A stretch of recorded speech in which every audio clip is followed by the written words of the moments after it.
Mazmur 91, dalam lindungan Allah. Orang yang duduk dalam lindungan yang maha tinggi dan bermalam dalam naungan yang maha kuasa akan berkata kepada Tuhan, tempat perlindunganku dan kubu pertahananku, Allahku yang kupercaya. Sungguh dialah yang akan melepaskan engkau dari jerat penangkap burung, dari penyakit sampar yang busuk. Dengan kepaknya ia akan menudungi engkau, di bawah sayapnya engkau akan berlindung, kesetiaannya ialah perisai dan pagar tembok. Engkau tak usah takut terhadap kedahsyatan malam, terhadap panah yang terbang di waktu siang, terhadap penyakit sampar yang berjalan di dalam gelap, terhadap penyakit menular yang mengamuk di waktu petang. Walau 1.000 orang rebah di sisimu dan 10.000 di sebelah kananmu, tetapi itu tidak akan menimpamu. Engkau hanya menontonnya dengan matamu sendiri dan melihat pembalasan terhadap orang-orang fasik. Sebab Tuhan ialah tempat perlindunganmu, yang maha tinggi telah kau buat tempat perteduhanmu. Malapetaka tidak akan menimpa kamu, dan tulah tidak akan mendekat kepada kemahmu. Sebab malaikat-malaikatnya akan diperintahkannya kepadamu untuk menjaga engkau di segala jalanmu. Mereka akan menantang engkau di atas tangannya, supaya kakimu jangan terantuk kepada batu. Singa dan ular tedung akan kau langkahi, engkau akan menginjak anak singa dan ular naga. Sungguh hatinya melekat kepadaku, maka aku akan meluputkannya. Aku akan membentenginya, sebab ia mengenal namaku. Bila ia berseru kepadaku, aku akan menjawab. Aku akan menyertai dia dalam kesesakan. Aku akan meluputkannya dan memuliakannya. Dengan panjang umur akan kukenyangkan dia, dan akan kuperlihatkan kepadanya keselamatan daripadaku. Apa yang dimaksud dengan Pentakosta ketiga? Pentakosta ketiga adalah pencurahan Roh Kudus yang dahsyat di zaman sekarang, melebihi yang terjadi di Azusa Street. Pentakosta ketiga akan mengakibatkan penuaian jiwa yang terbesar dan yang terakhir sebelum Tuhan Yesus datang kembali. Pentakosta ketiga akan membangkitkan generasi Yeremia, yaitu anak-anak muda yang dipenuhi Roh Kudus, cinta mati-matian kepada Tuhan Yesus, tidak kompromi terhadap dosa, dan akan bergerak untuk memenangkan jiwa. Pentakosta ketiga lahir di Indonesia dan bergerak ke bangsa-bangsa. Gerakan ini dari timur ke barat dan akan kembali ke Yerusalem. Pentakosta ketiga akan memberikan kuasa untuk menyelesaikan amanat agung, dan setelah itu Tuhan Yesus datang kembali. Shalom, senang sekali dapat menyapa Anda semua melalui Church at Home hari ini. Bagi Anda yang baru pertama kali mengikuti ibadah ini, kami mengucapkan selamat datang and welcome to the family. Ibadah hari ini akan disertai dengan ibadah GC dan Outreach Kids pada pukul 11 melalui via Zoom. Pastikan anak-anak Anda terkoneksi dalam ibadah hari ini juga ya. Mari kita bersatu di dalam doa sebelum kita memulai memuji dan menyembah nama Tuhan. Bapa dalam surga, terima kasih Tuhan untuk pada pagi hari ini Tuhan. Kami mengucap syukur untuk hari yang sudah Tuhan berikan bagi kami. Kami boleh Tuhan memuji menyembah Engkau. Kami boleh hadir bersama-sama dengan Engkau Tuhan. Bapa, kami rindu menerima lawatan Tuhan melalui pujian dan penyembahan kami. Bahkan firman yang akan kami dengarkan pada ibadah hari ini Tuhan. Berkati setiap jemaat-Mu Tuhan yang ada di rumah-rumah. Berkati setiap tim pelayanan juga yang akan melayani pada hari ini. Bapa, kami serahkan ibadah kami dari awal, pertengahan hingga pada akhirnya. Kami yakin dan percaya dimanapun kami berada, kuasa yang sama, kuasa lawatan yang sama, yaitu kuasa Roh Kudus-Mu Tuhan, sanggup menjamah melawat setiap kami. Hanya di dalam nama-Mu Tuhan kami bersyukur. Haleluya, amin. Selamat beribadah dan Tuhan Yesus memberkati.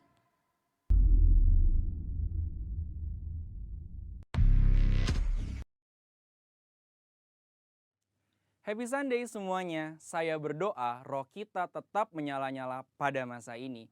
Edisi Voice of Pentecost kali ini akan membahas mengenai generasi Yeremia, generasi akhir zaman. Mungkin banyak dari kita yang masih asing atau mempertanyakan istilah ini. Apa sih generasi Yeremia? Sesuai dengan pesan Tuhan mengenai Pentakosta ketiga yang akan membangkitkan generasi Yeremia, yaitu anak-anak muda yang dipenuhi Roh Kudus, cinta mati-matian kepada Tuhan Yesus, tidak kompromi terhadap dosa, dan akan bergerak untuk memenangkan jiwa. Maka dari itu, hari ini mari kita lihat apa yang Alkitab katakan tentang generasi Yeremia, generasi akhir zaman. Apabila kita membaca kitab Yeremia dan kehidupan Yeremia, kita mengetahui bahwa Yeremia dipanggil sejak masa mudanya. Di dalam Alkitab biasanya seseorang yang dipanggil sejak masa mudanya memiliki kekhususan yang penting. Mereka memainkan peran penting yang menjadi titik balik rencana Allah bagi umatnya. Kita juga dapat menemukan bahwa kehidupan dan pelayanan Yeremia memiliki korelasi dengan anak-anak muda yang sedang melayani Tuhan pada masa ini. Yang pertama, Yeremia hidup dan melayani dalam zaman yang unik, di mana bangsa Yehuda akan memasuki satu era yang baru. Pemahaman-pemahaman dan cara hidup mereka yang lama kini harus diperbaharui. Yeremia hidup mengikuti tuntunan dan pesan Tuhan sehingga dapat memasuki era baru ini. Yeremia juga hidup di zaman lunturnya pengenalan akan Tuhan, di mana orang-orang tetap beribadah seperti biasa secara formalitas. Mereka datang beribadah kepada Tuhan, tetapi tidak menunjukkan pertobatan dan perubahan hidup. Apabila kita melihat hari ini, ada berapa banyak orang Kristen yang beribadah tetapi hatinya menjauh dari Tuhan. Maka dari itu, generasi Yeremia adalah generasi yang siap memasuki era baru dengan cara penuh Roh Kudus dan menyuarakan pertobatan besar-besaran. Yang kedua, Yeremia dipanggil kepada gaya hidup penyangkalan diri yang radikal. Dalam Yeremia 1 ayat 17-18, Tuhan meminta Yeremia tidak gentar menyuarakan hal yang bertentangan dengan dosa dan pelanggaran. Yeremia sangat banyak menyangkal dirinya. Ia bahkan diminta untuk tidak menikah, mengingat bangsanya akan memasuki keadaan darurat. Hal ini bukan berarti semua generasi Yeremia dipanggil untuk tidak menikah. Tetapi ini menjadi contoh betapa sungguh-sungguhnya generasi Yeremia harus menyangkal dirinya. Hari-hari ini kita juga sedang memasuki keadaan darurat akibat dari merebaknya COVID-19 dan krisis ekonomi yang mempengaruhi seluruh dunia. Mungkin keadaan darurat hari ini menjadi tanda bangkitnya generasi Yeremia. Maka generasi Yeremia adalah generasi yang siap menyangkal dirinya bagi rencana Tuhan dalam banyak hal. Generasi yang cinta mati-matian kepada Tuhan Yesus dan akan melayani Indonesia seperti yang belum pernah terjadi sebelumnya. Yang ketiga, Yeremia mendapatkan pesan mengenai fase selanjutnya dari rencana Tuhan. Yeremia 31 ayat 33-34 mengatakan, "Tetapi beginilah perjanjian yang kuadakan dengan kaum Israel sesudah waktu itu. Demikianlah firman Tuhan. Aku akan menaruh Tauratku dalam batin mereka dan menuliskannya dalam hati mereka. Maka aku akan menjadi Allah mereka dan mereka akan menjadi umatku. Dan tidak usah lagi orang mengajar sesamanya atau mengajar saudaranya dengan mengatakan, 'Kenallah Tuhan,' sebab mereka semua besar kecil akan mengenal aku, demikianlah firman Tuhan. Sebab aku akan mengampuni kesalahan mereka dan tidak lagi mengingat dosa mereka." Dari ayat ini kita mengetahui bahwa Yeremia adalah pembawa pesan mengenai suatu perjanjian yang baru, di mana keadaan Israel akan dipulihkan karena tugas mereka belum selesai, yaitu datangnya Mesias Tuhan Yesus Kristus. Maka dari itu, generasi Yeremia adalah generasi yang membawa pesan Tuhan tentang kedatangan Tuhan Yesus Kristus yang didahului oleh penggenapan amanat agung. Hari ini, mari saudara sekalian, kita meresponi panggilan Yeremia dengan cara hidup penuh Roh Kudus, cinta mati-matian kepada Tuhan Yesus, tidak kompromi terhadap dosa, dan bergerak memenangkan jiwa. Tuhan Yesus memberkati.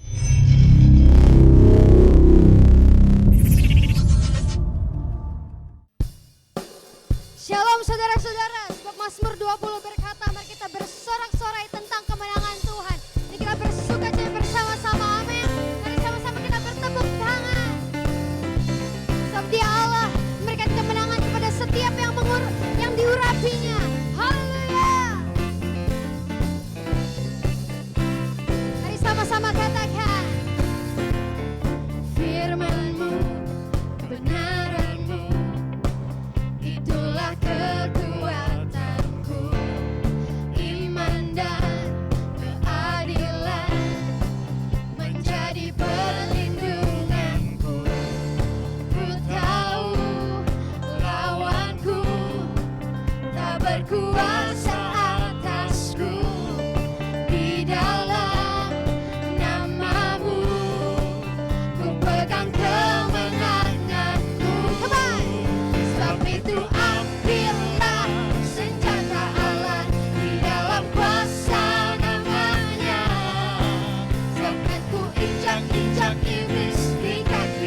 firman-Mu, firman-Mu, kebenaran-Mu, itulah kekuatanku, iman dan keadilan menjadi perlindunganku. Ku tahu lawanku tak berkuasa atasku. Di dalam nama-Mu kami pegang kemenangan kami, Tuhan. Sebab itu ambillah senjata Allah, di dalam kuasa nama-Nya. Takkan ku injak-injak iblis di kakiku, di dalam kuasa nama-Nya. Sebab itu ambillah senjata Allah, di dalam kuasa nama-Nya.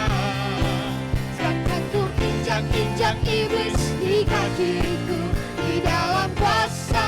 Sama-sama katakan, oh Yesus, oh Yesus, Yesus, namanya berkuasa. Oh Yesus, Yesus, ada kuasa dalam namanya. Sama-sama bertepuk tangan saudara-saudara.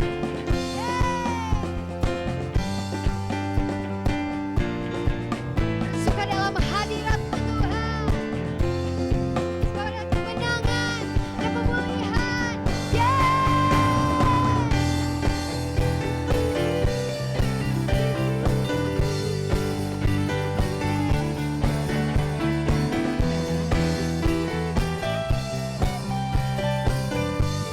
Mari lebih lagi katakan, sebab itu ambillah senjata Allah, di dalam kuasa nama-Nya.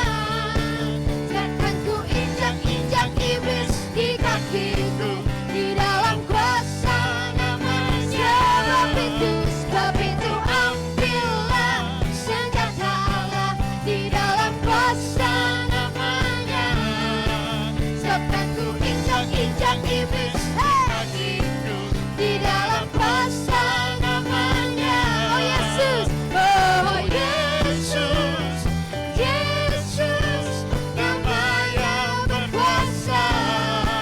Oh Yesus, Yesus, ada kuasa dalam namanya. Oh, oh, oh,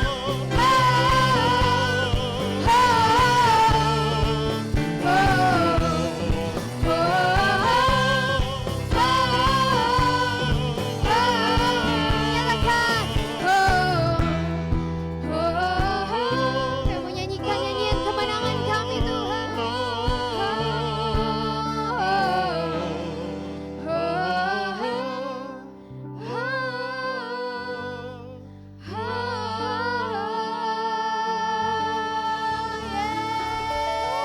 Mari sorakan haleluya.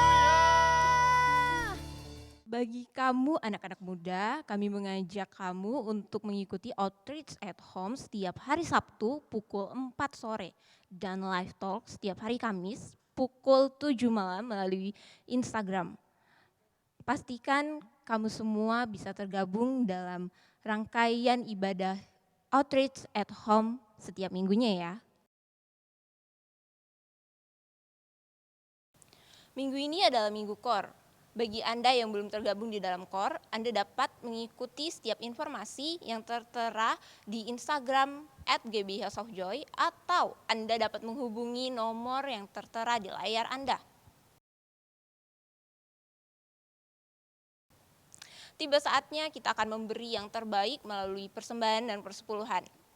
Anda dapat memberi melalui QR Code atau transfer bank di nomor rekening GBH of Joy yang sudah tertera di layar Anda. Sebelum kita memberi, mari kita bersatu di dalam doa. Bapa yang baik, terima kasih Tuhan atas kesempatan yang sudah Tuhan berikan bagi setiap kami untuk kami dapat memberikan yang terbaik bagi Engkau melalui persembahan kami.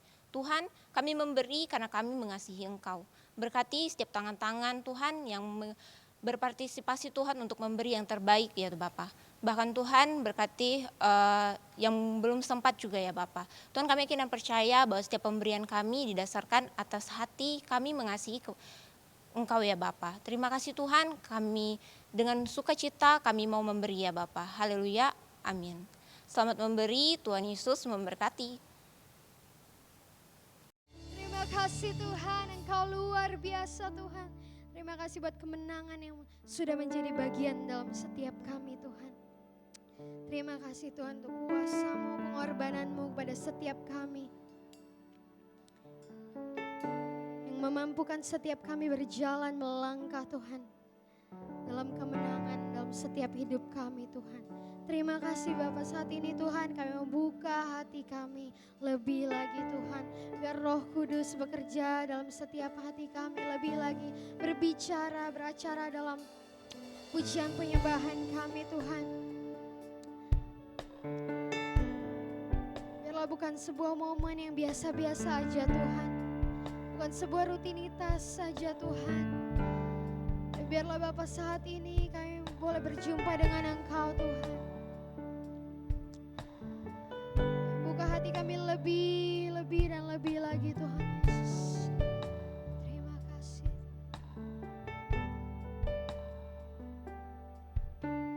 Roh-Mu yang hidup penuhiku, mengalir dalamku, jiwaku tenang bersamamu dalam naunganmu.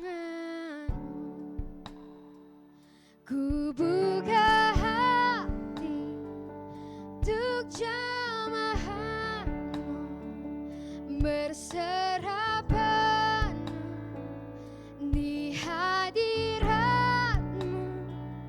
Kau ambil alih seluruh hidupku, di altarmu menyembah. Sama katakan, Roh-Mu yang kudus pulihkanku, Engkaulah damaiku. Kami hidup hanya karena anugerah. Ku hidup oleh anugerah-Mu yang menyertaiku, yang menyertaiku, yang menyertai.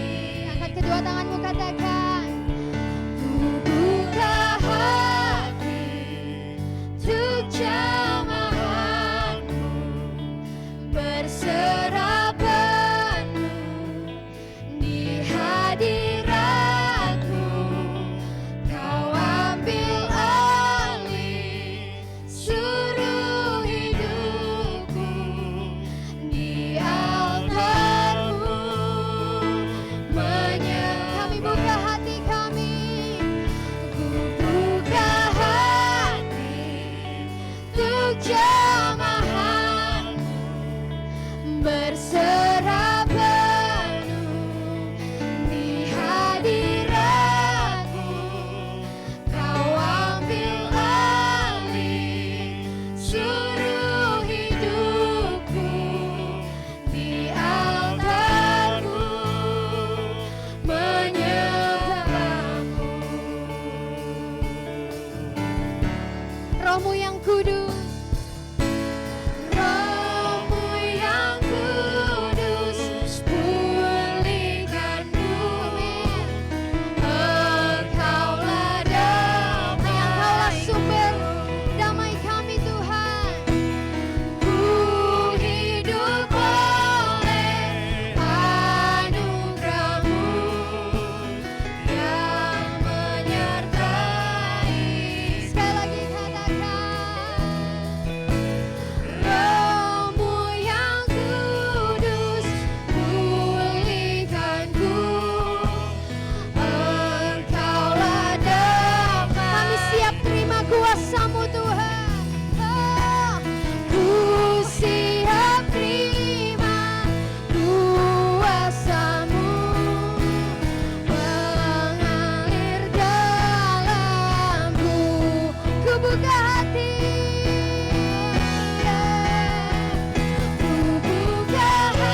dibatasi Tuhan, dimensi apapun. Engkau tidak dibatasi oleh waktu, dibatasi oleh ruang Tuhan. Kuasa-Mu mampu menjamah setiap kami. Mari sekali lagi katakan, ku buka hati, ku buka hati untuk jamahanmu, berserah penuh di hadiratmu. Kau ambil alih seluruh hidupku di altar-Mu. Boleh sekali lagi saudara katakan, ku buka hati untuk jamahanmu, berserah penuh di hadiratmu. Yang kami hadapi Tuhan, ambil alih seluruh hidupku di altar-Mu. Boleh dengan segenap hatimu katakan, ku buka hati untuk jamahanmu, berserah penuh di hadiratmu. Kau ambil alih seluruh hidupku di altar-Mu. Ku buka hati, ku buka hati, ku buka hati untuk jamahanmu, berserah penuh di hadiratmu. Kau ambil alih seluruh hidupku di altar-Mu, menyembah-Mu. Biarlah Roh Kudus bekerja dalam setiap kami, berbicara kepada setiap kami, menuntun setiap langkah kami. Engkau yang menjadi penolong, Engkau yang menghibur. Oleh sebab itu Tuhan, biarlah kami hanya mencari Engkau dan tertuju kepada Engkau Tuhan. Biarlah Engkau memberkati hamba-Mu yang akan menyampaikan firman Tuhan. Biar apa yang keluar dari bibir mulut hamba-Mu Tuhan, biarlah itu yang menjadi isi hati-Mu untuk berkuasa Tuhan Yesus, mengubahkan setiap hidup kami menjadi serupa akan Kristus. Terima kasih Bapa, di dalam nama Tuhan Yesus kami berdoa. Haleluya. Amin.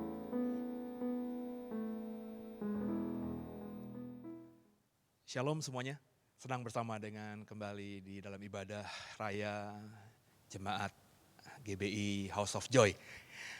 Mari sebelum kita mendalami firman Tuhan pada pagi hari ini, kita baca firman Tuhan. Saya akan membagikan bagaimana kita menjadi lebih dari seorang pemenang, belajar dari Hakim. Ya. Hakim siapa? Kita buka Hakim-Hakim pasal yang ke-11.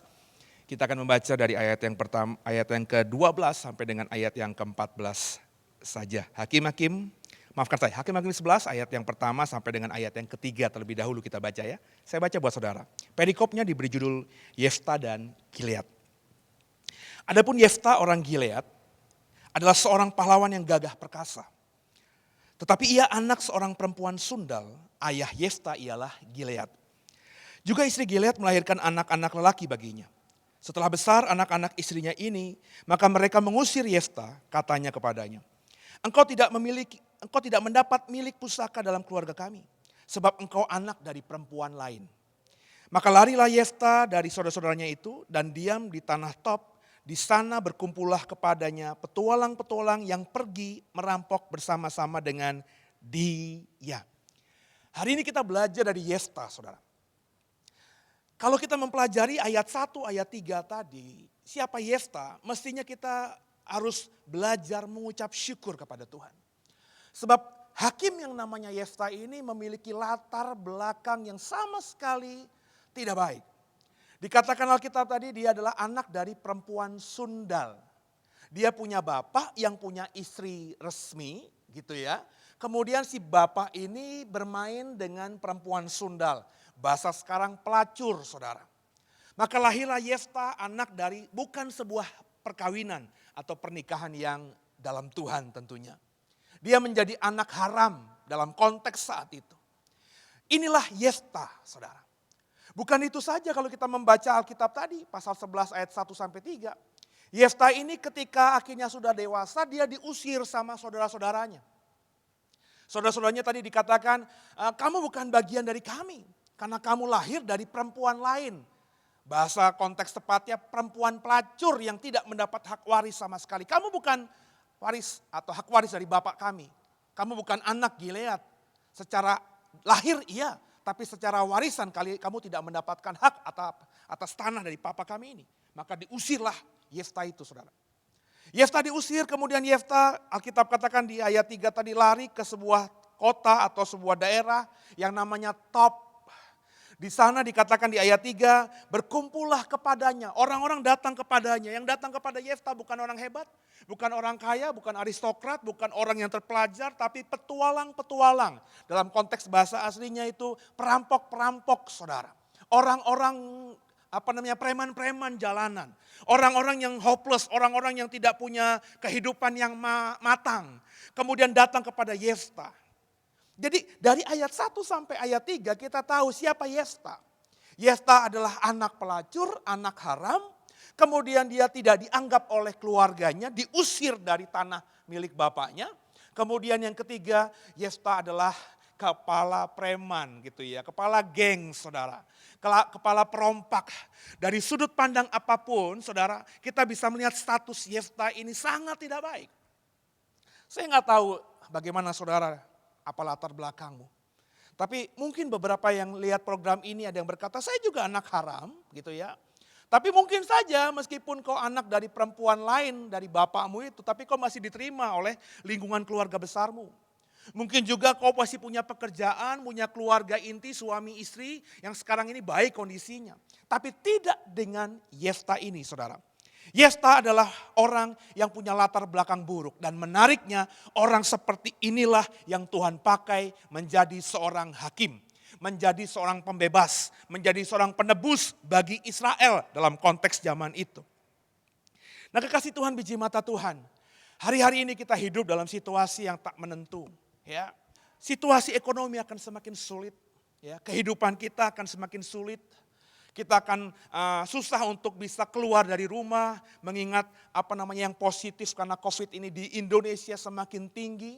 Rumah sakit semakin sulit mendapatkan bangku atau tempat tidur yang kosong, yang nyaman. Karena semuanya pasien COVID-19 sudah memenuhi hampir semua rumah sakit rujukan itu saudara. Kita hidup dalam masa-masa seperti ini. Bagaimana supaya kita bisa keluar lebih dari seorang pemenang. Walau 1000 rebah di sisiku, kau tetaplah Allah penolongku.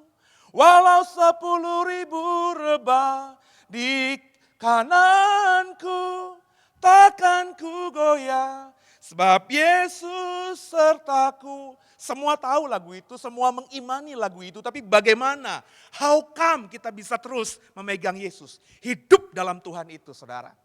Nah kita belajar hari ini dari Yefta. Yefta punya latar belakang yang kurang baik. Yefta punya kehidupan yang tidak enak. Orang buangan dipandang sebelah mata pun tidak. Dia anak haram, kepala perampok lagi, kepala preman. Siapa yang mau bergaul? Orang normal siapa yang mau bergaul dengan orang yang punya karakter dan ciri khas seperti ini saudara. Tapi Yefta akhirnya tercatat di Alkitab kita.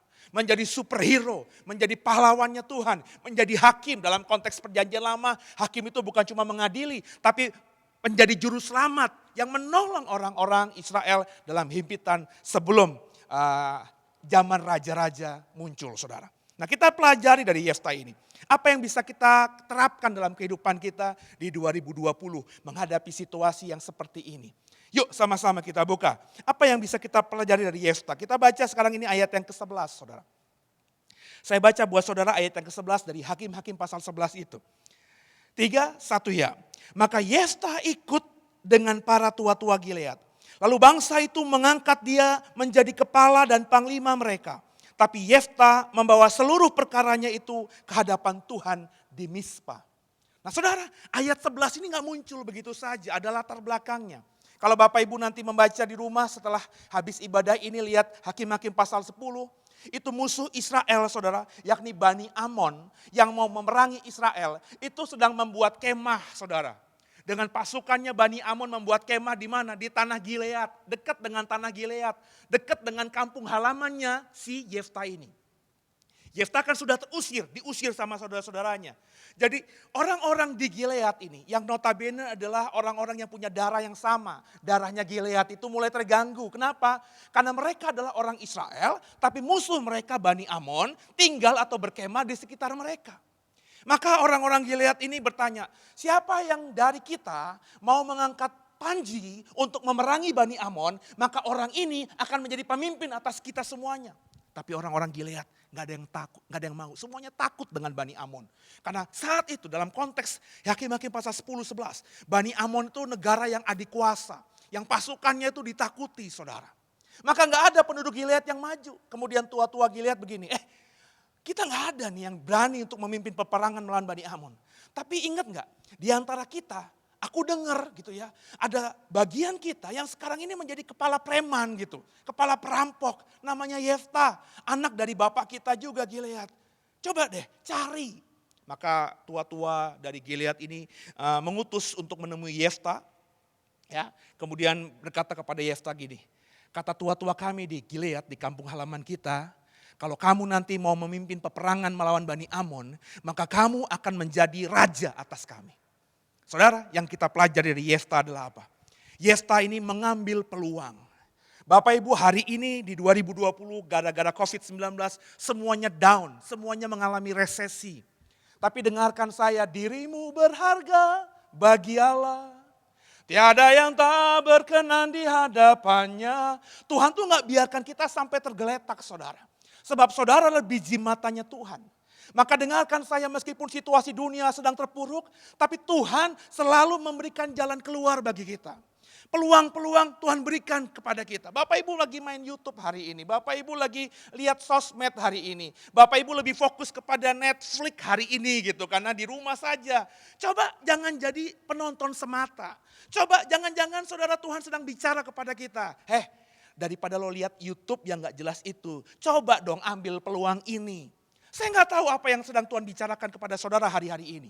Tapi belajar dari Yefta, meskipun Yefta punya latar belakang yang buruk tadi, Tuhan nggak biarkan dia saudara. Tuhan kasih peluang ini. Ketika Yefta dapat peluang, yang dikatakan Alkitab apa? Yefta mengambil peluang itu, mengambil kesempatan itu. Kesempatan tidak datang 2 kali saudara. Jadilah orang yang berhikmat hari-hari ini. Meskipun banyak orang yang sedang susah, tapi Tuhan pasti tolong saudara. Dan gimana caranya? Tuhan bisa bicara dengan banyak cara. Saya nggak tahu apa yang terjadi dengan hari-hari ini terhadap hidupmu dan keluargamu. Tapi dengarkan saya, Tuhan mau tolong saudara, katakan amin saudara. Yefta akhirnya mengambil peluang itu. Dikatakan Alkitab, Yefta bilang sama wakil dari utusan tua-tua itu, oke, tapi janji ya, kalau aku yang memimpin peperangan Gilead melawan Bani Amon itu, aku jadi pemimpin kalian ya. Maka terjadilah deal di situ. Yefta mengambil peluang. Dia yang tahu masa depannya itu buruk. Sehebat-hebatnya kepala perompak itu jadi apa sih saudara? Tetap jadi begundal, tetap jadi preman. Dia mungkin kaya tapi kaya karena dosa, merampok sana, merampok sini. Gilead akhirnya dapat peluang untuk menjadi pemimpin atas bangsanya. Bangsa yang notabene saudara-saudaranya tadi sudah mengusir dia, dia tidak dianggap. Ini peluang dari Tuhan kata Yefta. Yefta ambil itu. Yang menarik ayat 11 tadi. Meskipun dia adalah anak dari pelacur. Meskipun dia adalah kepala perompak. Ketika dia mengambil keputusan itu, ayat 11 tadi katakan apa? Tapi Yefta membawa seluruh perkaranya itu ke hadapan Tuhan di Mizpah. Ternyata meskipun preman, Yefta tahu sehebat apapun dia. Mungkin sebagai kepala perompak dia sudah membunuh banyak orang. Tapi siapapun dia untuk mengalahkan Bani Amon, dia tidak sanggup sendirian. Dia membawa segala perkaranya ini kepada Tuhan di Mizpah. Mizpah itu apa saudara? Kalau Bapak Ibu nanti baca di dalam Kejadian pasal 31, Mizpah itu adalah suatu tempat di mana Laban dan Yakub mengadakan perjanjian. Ya, di situ dibangun tugu. Kemudian Yakub dan Laban saling berjanji. Kemudian setelah Yakub kembali ke tanah perjanjian, Laban kembali ke rumahnya. Mispa itu untuk sejarah Israel berikutnya menjadi tempat yang benar-benar kudus. Orang-orang Israel, kalau keturunannya Yakub, keturunan Israel ini, kalau mau mencari Tuhan kemana? Ke Mispa, saudara. Maka banyak tempat di Alkitab kita di perjanjian lama. Dari Nabi Samuel, dari semua orang-orang hebat selalu mengunjungi Tuhan di Mispa itu. Si Yefta yang tadinya ada di tanah Top itu diminta untuk jadi orang Gilead. Kembali pemimpin Gilead, tapi dia mencari Tuhan dulu di Mispa. Dia menyerahkan semua perkaranya kepada Tuhan. Bagaimana saudara? Hari-hari ini kita nggak bisa berjalan dengan kekuatan kita sendiri. Siapa saudara? Berapa banyak hartamu? Seberapa sehat dirimu? Saya punya teman saudara yang kena COVID-19 bukan dari orang-orang yang dia tidak duga. Dia udah clean, saya tahu orangnya bersih. Bahkan sebelum COVID-19 saja orang ini terkenal orang yang bersih. Ketika dia tahu dia bisa tertular COVID-19, dia sudah memproteksi lingkungannya saudara. Ya, nggak bisa orang masuk hand sanitizer, terus juga alkohol ya. Setiap ada barang masuk, kalau kiriman makanan dari GoSend dan lain sebagainya, GoFood dan lain sebagainya, itu disemprotin dulu. Begitu higienisnya dia, tapi kena juga saudara. Kena juga. Ya. Dan saudara, hari-hari ini, di mana situasi sedang tidak menentu, serahkan semua perkaramu kepada Tuhan, datanglah kepada Tuhan. Kau mungkin tidak bisa ke gereja hari-hari ini karena gereja masih ditutup. Tapi lewat ibadah live streaming ini, lewat ibadah rekaman ini saudara harus benar-benar beribadah kepada Tuhan, datang kepada Tuhan. Jangan tinggalkan waktu doamu, jangan tinggalkan mesbah keluargamu, terus beribadah, berdoa, mengandalkan Tuhan. Jadikan Tuhan di atas segala-galanya. Yang terutama di dalam hidup ini, memuliakan nama Yesus. Utamakan Tuhan. Maka Tuhan akan bertindak dan menolong saudara. Belajar dari Yefta yang kedua apa saudara? Mari sama-sama kita baca ayat yang ke-23, ayat yang ke-24. Kemudian kita lanjutkan ayat yang ke-27. Bersama saya ayat 23, 24 dan 27. Maka sekarang Tuhan Allah Israel telah merebut milik orang Amori bagi Israel umatnya. Apakah engkau hendak memiliki pula tanah mereka itu? Bukankah engkau akan memiliki apa yang diberi oleh Kasmos Allahmu? Demikianlah kami memiliki segala yang direbut bagi kami oleh Tuhan Allah kami. Ayat 27. Jadi aku tidak bersalah terhadap engkau, tapi engkau berbuat jahat terhadap aku dengan berperang melawan aku. Tuhan hakim itu. Dialah yang menjadi hakim pada hari ini antara orang Israel dan Bani Amon. Perhatikan baik-baik. Ketika akhirnya Yefta setelah berserah kepada Tuhan, kemudian memimpin peperangan melawan Bani Amon, Yefta berkomunikasi dengan Raja Bani Amon. Kalau Bapak Ibu tadi baca di rumah pelan-pelan lagi, dalam kalimat-kalimat Yefta kepada Raja Bani Amon, dia tidak menunjukkan egonya. Lo tahu gak siapa gue? Gue ini kepala preman, tahu gak sih? Gue ini orang yang ditakuti di top. Lo denger deh, lo cari tahu deh. Yefta gak ngomong begitu. Dia selalu berkata, kamu mengusik Tuhan. Kamu mau menikam Tuhan. Aku ini umat Tuhan. Tuhan nanti yang berperang kepadaku. Tuhan adalah hakim yang adil. Dia selalu ngomong Tuhan, Tuhan, dan Tuhan. Maka dalam keseharian kita saudara, meskipun kau pintar, meskipun kau cerdik, meskipun kau punya segala-galanya, coba mengandalkan Tuhan di atas segala-galanya. Berserah penuh kepada Tuhan. Mulai aktivitas keluar rumah, kalau kau masih bisa keluar rumah, berdoa kepada Tuhan. Mau berbisnis, berdoa kepada Tuhan, minta pertolongan Tuhan. Kalau kau dapat berkat sekalipun berapapun itu, saudara, mau besar, mau kecil, bawa dulu kepada Tuhan. Supaya berkat yang kau bawa pulang itu berkat yang dari Tuhan. Sehingga meskipun kecil, 5 roti 2 ikan terjadi atas rumah tanggamu. Semua kebutuhan rumah tanggamu akan tercukupi, saudara. Kalau kita kerjakan yang Yefta kerjakan, maka saudara akan diberkati lebih juga dari seorang pemenang. Seperti layaknya Yefta. Yang kedua yang bisa kita pelajari dari Yefta apa? Yefta punya iman kepada Tuhan. Imannya kepada Tuhan tidak dia lepaskan. Dia mengandalkan Tuhan. Dia berperang pun mengatasnamakan Tuhan. Maka Tuhan yang berperang atas dia. Lebih dari seorang pemenang. Maka Yefta bisa mengalahkan Bani Amon bukan karena dia dan pasukannya. Berapa banyak sih pasukan begundal ini saudara? Tapi Yefta berperang dengan Bani Amon diikuti dengan bala tentara surga. Sehingga Bani Amon, kerajaan Amon saat itu, yang menjadi kerajaan adidaya saat itu, kalah dengan Yefta dan pasukannya. Maka punyailah iman yang sungguh. iman sebesar biji sawi kata Alkitab. Bilang gunung beranjak, gunung pasti beranjak. Yang ketiga, yang terakhir saudara. Kita lihat ayat yang ke-30 sampai dengan ayat ke-31. Saya baca buat saudara ya. Lalu bernasarlah Yefta kepada Tuhan katanya. Jika engkau sungguh-sungguh menyerahkan Bani Amon itu ke dalam tanganku, maka apa yang keluar dari pintu rumahku untuk menemui aku, pada waktu aku kembali dengan selamat dari Bani Amon, itu akan menjadi kepunyaan Tuhan dan aku akan mempersembahkannya sebagai korban bakaran. Yefta saudara, itu bernazar sama Tuhan. Sebelum aku berperang dengan Bani Amon Tuhan, aku bernazar padamu. Pokoknya kalau kau berikan aku kemenangan, aku pulang ke rumah, maka siapapun yang pertama kali keluar dari pintu rumahku, akan kupersembahkan padamu. Akan kukorbankan kepadamu. Yefta saat itu saudara, tentu sebagai pemimpin dari Gilead, dia sudah punya rumah. Dia punya harta. Sebagai kepala perompak, di rumahnya tentu banyak orang yang hidup dari dia. Dia nggak mikir saudara, bahwa yang keluar itu adalah orang yang paling dicintainya. Dia berpikir yang keluar itu siapa? Mungkin kambing dombanya, mungkin kudanya, mungkin untanya. Andai kata dia cinta dengan kudanya sekalipun, dia berkata, kalau itu yang pertama kali keluar akan kukorbankan padamu Tuhan. Tapi ternyata siapa yang keluar? Kalau kau baca nanti ayat-ayat seterusnya. Yang keluar adalah anak gadis semata wayangnya. Dia cuma punya satu anak gadis. Saya nggak tahu, saya nggak punya anak perempuan saudara. Tapi kalau saudara punya anak perempuan, terutama suami, bapak yang punya anak perempuan, itu biasanya mencintai sungguh anak perempuannya. Permatanya, berliannya. Apalagi cuma punya satu. Dan yang keluar anaknya Yefta, menyongsong bapaknya ini. Hancur hatinya Yefta. Dia ngomong, anakku, aku udah janji sama Tuhan. Bahwa aku akan mempersembahkan siapapun yang pertama kali keluar dari rumahmu. Itu ternyata engkau. Yang keren kalau Bapak Ibu nanti baca ayatnya. Anaknya Yefta ketika tahu, gadisnya Yefta ini ketika tahu dia akan dipersembahkan kepada Tuhan. Dia gak bilang gini sama bapaknya, Pak udah bilang sama Tuhan aja, jangan apa-apa kan cuma punya aku. Kita juga gak tahu apakah anak gadisnya Yefta ini udah punya pacar gitu saudara. Ya. Dia mungkin bisa bilang sama papanya, Pak aku udah punya Yohanes Pak, aku udah niat mau nikah sama dia Pak. Tapi tidak, anak gadisnya Yefta bilang ini, Pak kalau Papa sudah berjanji sama Tuhan, kerjakan Pak, aku siap Pak. Jangan dustai Tuhan, tapi izinkan aku, berikan aku 2 bulan untuk ke gunung bersama teman-teman gadisku. Untuk menangisi kegadisanku. Bapak Ibu, gadisnya Yefta ini mempersembahkan hidupnya kepada Tuhan dengan apa?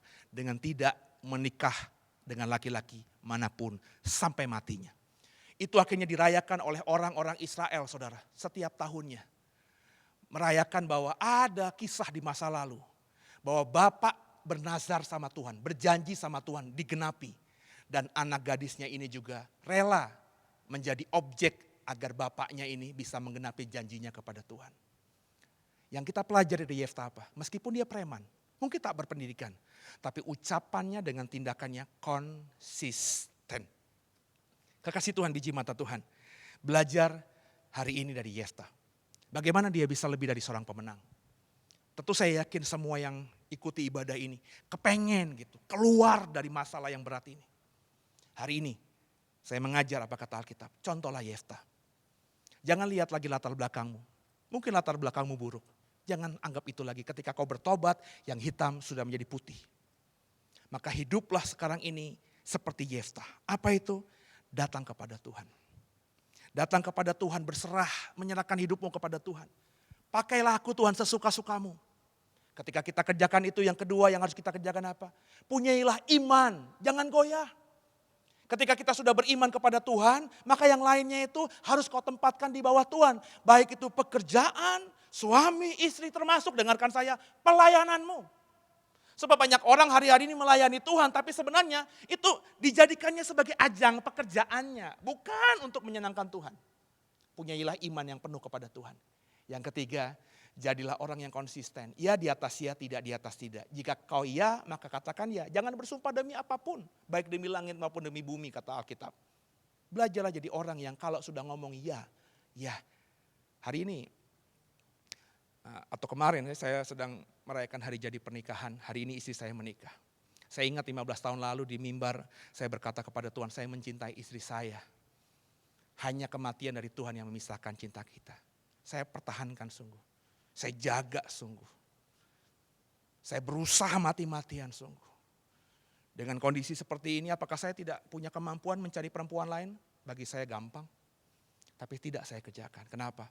Saya mau konsisten dengan apa yang sudah saya ucapkan kepada Tuhan. Ketika kita kerjakan 3 hal tadi.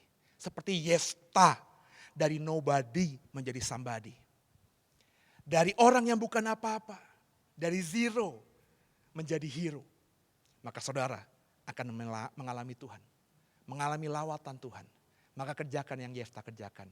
Hidupmu akan diberkati Tuhan dengan luar biasa. Hari ini kalau akan melihat bahwa tingkap surga akan terbuka. Berkat dari surga dicurahkan buat kita. Amin. Kita tundukkan kepala yuk, kita doa. Makasih Tuhan, kami belajar banyak hari ini dari hakim yang bernama Yefta. Yefta yang kami pelajari menjadi pemenang, lebih dari pemenang. Karena punya ciri khas 3 hal tadi. Yefta meskipun punya latar belakang buruk, tapi dia selalu menyerahkan segala sesuatunya kepada Tuhan. Ajar kami Tuhan, mampukan kami Roh Kudus, agar di hari-hari ke depan, di hidup kami, di sisa hidup ini, bisa berserah penuh kepada Tuhan. Yang kedua kami belajar dari Yefta punya iman yang luar biasa. Ampuni kami Tuhan, ketika hari-hari ini kami sering menggerutu, kami sering bersungut-sungut, kami sering khawatir, bahkan khawatir yang berkelebihan. Kami seolah-olah tidak punya iman. Kami tidak percaya bahwa Tuhan sanggup pelihara kami dengan luar biasa. Kalau burung pipit saja di udara Tuhan pelihara, apalagi kami, biji mata Tuhan. Maka Roh Kudus tolong kami punya iman yang kuat, iman yang penuh seperti yang Yefta miliki. Yang ketiga kami belajar dari sosok Yefta adalah orang yang konsisten antara ucapan dengan tindakan. Apa yang kita katakan itulah yang kita kerjakan dalam keseharian kita. Ketika kami mengerjakan dengan pertolongan Roh Kudus, 3 hal yang Yefta kerjakan tadi, maka kami percaya Tuhan yang adil, yang sudah memberkati Yefta di masa lalu, pasti juga akan memberkati kami di 2020 ini. Sehingga Yefta yang diberkati Tuhan akan kami alami di 2020, meskipun dunia sedang terpuruk sekalipun, kami adalah orang-orang yang diberkati Tuhan. Makasih Tuhan buat firman hari ini. Roh Kudus, aku doa tolong sungguh. Bapak Ibu boleh taruh tangan kanan di dada, saya akan doa buat saudara. Tuhan, lihat tangan kanan yang mereka taruh di dada. Aku mohon sungguh Roh Kudus tolong mereka. Sehingga hari-hari ke depan, ketika mereka kerjakan dengan sungguh yang Yefta kerjakan. Pertolongan dari Tuhan, berkat dari Tuhan, dari tempat yang maha tinggi, dari surga. Terjadi atas mereka. Sehingga hidup mereka yang taruh tangan kanan di dada, hidupnya di bumi seperti di surga. Haleluya. Amin. Saudara, ibadah kita sudah selesai dan mari kita lanjutkan aktivitas kita, apa yang mau kita kerjakan setelah ibadah ini. Dan sebelumnya saudara, mari kita terima berkat yang terbaik dari Tuhan. Mari tundukkan kepalamu dan arahkan hatimu, wajahmu pada Bapa di surga. Lanjutkanlah semua aktivitas, kegiatan kita yang akan kita kerjakan di rumah kita masing-masing, di dalam berkat Bapa dan di dalam kasih karunia, di dalam anaknya Yesus Kristus, perlindungan, penyertaan dari para Roh Kudus menyertai saudara semua dari sekarang sampai selama-lamanya. Dan semua yang menerima berkat ini sama-sama katakan, amin. Tuhan Yesus memberkati saudara, selamat hari Minggu.